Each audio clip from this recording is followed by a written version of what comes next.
10 daily reminders to stick with habits for success. When it comes to building new habits for success, your biggest opponent is going to be your own mind.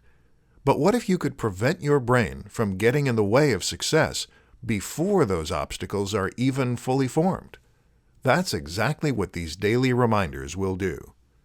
If you remind yourself of these things every single day, your brain will have a much harder time.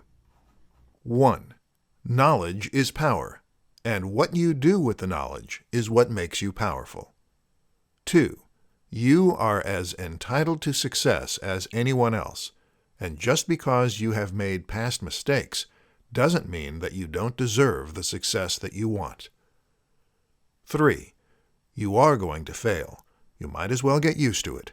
Human beings fail all the time, over and over, but it is what you do after you fail that separates the successful person from the permanent failure. 4. No one can keep you from success except for you. Just because other people try to stand in your way and convince you that you'll never be successful doesn't mean that you have to listen to them.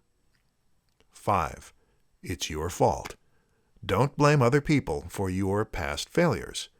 Even if they were actually at fault, it doesn't do any good.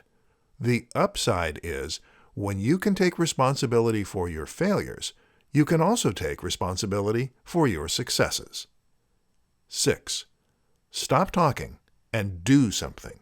You can talk all you want about being successful, but until you actually take action, success will never come. 7. Your past mistakes were necessary. Everyone makes mistakes, and it is those very same mistakes that allow you to refine your technique and have success in the future. 8. Do your best and leave it at that.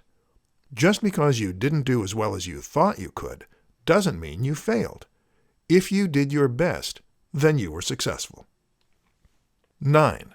Focus on where you are going and not where you have been. Dwell on what will happen in the future and forget about what happened in the past. 10. Push yourself beyond what you thought you could do. If you think you can run a mile, try running a mile and a quarter. If you think you can write 2,000 words a day on your novel, try to push for 2,200 words.